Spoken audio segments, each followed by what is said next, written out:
زلزلے کیوں آتے ہیں، اور رات بھی پاکستان کے اکثر علاقوں میں تقریباً 12 بجے کے بعد 12:20 پر 15 پر تقریباً پاکستان کے اکثر علاقوں میں زلزلہ آیا۔ افغانستان میں بھی بہت شدت کا زلزلہ تھا، اور سنا یہ ہے کہ وہاں پر بہت سی اموات بھی ہوئی ہیں۔ تو سوال یہ ہے کہ زلزلے کیوں آتے ہیں، اس کی وجہ یہ ہے قرآن و سنت۔ ایک تو ہے کہ سائنس کیا کہتی ہے، اور ایک ہے قرآن و سنت کیا کہتا ہے۔ تو زلزلوں کے بارے میں قرآن و سنت کا فیصلہ یہ ہے کہ آپ صلی اللہ علیہ وسلم نے ارشاد فرمایا کہ بعض اوقات لوگوں کے گناہوں کی وجہ سے زمین یہ حرکت میں آتی ہے۔ اور حضرت ابن عباس رضی اللہ عنہما سے روایت ہے، علامہ ابن کثیر نے بھی لکھا کہ 3 وجوہات سے امت کے اندر زلزلے آتے ہیں۔ ان 3 وجوہات میں سے ایک وجہ بے حیائی کی ہے، ایک وجہ ظلم کی ہے، اور تیسری جو وجہ ہے وہ ہے نافرمانی، اللہ تعالیٰ کی نافرمانی۔ آج یہ تینوں صورتیں دیکھ لو، بے حیائی کی وجہ سے زلزلہ آتا ہے، تو کتنی بے حیائی ہے ملک میں چھوڑو، اپنی جیب میں دیکھ لو، آج ہر بندہ بے حیائی کا مرکز بنا ہوا ہے۔ تو بے حیائی جب عروج پر ہوتی ہے تو زمین کو جوش آتا ہے، اور زمین اس بے حیائی کو برداشت نہیں کرتی اور وہ کانپنے لگ جاتی ہے۔ دوسرے نمبر پر ظلم کی وجہ سے زلزلے آتے ہیں۔ آج ہر روز کتنے قتل ہو رہے ہیں، ہر روز ہر جگہ پر قتل ہو رہے ہیں۔ کتنی ظلم ہے کہ بندے کو مارا جاتا ہے، پھر ویڈیو بنائی جاتی ہے، اور باقی لوگ تماشا دیکھنے والے ہوتے ہیں، وہ بیچارہ مار کھانے والا۔ اب جب بھی آپ میڈیا استعمال کریں، فیس بک کریں، کسی نہ کسی کی پٹائی ہو رہی ہے، یعنی مارتے بھی ہیں پھر ویڈیو بھی بناتے ہیں۔ کتنا ظلم ہے، ہو سکتا ہے اس وجہ سے زلزلے آ رہے ہیں۔ یہ بھی اللہ کے عذاب کو دعوت دینے کے مترادف ہے۔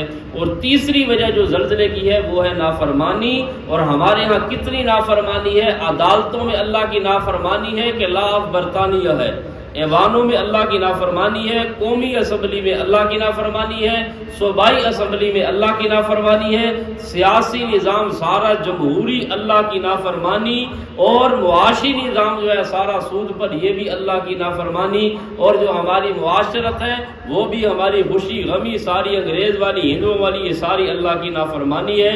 گویا کہ ہماری شکلوں سے بھی اللہ کی نافرمانی ہے، رسول کے طریقے سے ہٹ کر ہمارے لباس بھی اللہ کی نافرمانی پر دلالت کرتے ہیں، ہماری خوشیاں بھی ہماری غمیاں بھی، ساری چیزیں جب اللہ تعالیٰ کی نافرمانی ہو، ظلم ہو اور بے حیائی ہو، تو حضرت ابن عباس فرماتے ہیں کہ پھر اللہ کی طرف سے اس قوم پر زلزلہ آتا ہے۔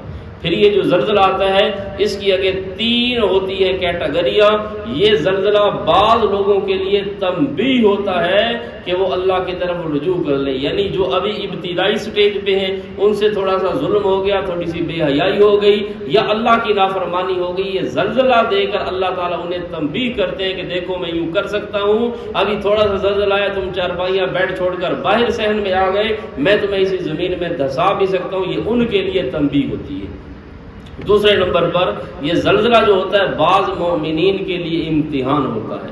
زلزلہ آیا، بندے مر گئے، اللہ اس کو شہادت کا رتبہ دینا چاہ رہا تھا، تو اس لیے بعض مومنین کے لیے اللہ کی طرف سے آزمائش ہوتی ہے جنہوں نے گناہ کیا نہیں ہوتا ان کے، تاکہ آئندہ کے اندر بھی اس طرح کا گناہ ان کے قریب نہ آئے۔ ایک بندہ مومن ہے، اس نے کوئی گناہ نہیں کیا، کوئی نافرمانی نہیں کی، کوئی ظلم نہیں کیا، لیکن یہ کہ زلزلہ آتا ہے تو سب پر آتا ہے، تو مومن آدمی یہ ہوتا ہے کہ اس کا فیوچر اچھا ہو جاتا ہے، اس کا استقبال ٹھیک ہو جاتا ہے، وہ کوشش کرتا ہے کہ یار میں نے یہ کام نہیں کرنے، تو تنبیہ ہو جاتی ہے۔ عام مومنین کو، جو پکے مومن ہوتے ہیں ان کے لیے امتحان ہوتا ہے۔ یا تیسرے نمبر پر یہ جو زلزلے آتے ہیں یہ عذاب ہوتا ہے، یہ اجتماعی گناہوں کی وجہ سے بندے پر عذاب ہوتا ہے، کسی کے لیے عذاب بنتا ہے، کسی کے لیے یہ رجوع اور رحمت بنتا ہے، اور کسی کے لیے ابتلا اور امتحان بنتا ہے۔ بہرحال اس وقت امت کو سچے دل سے استغفار کی ضرورت ہے، رجوع اللہ کی ضرورت ہے۔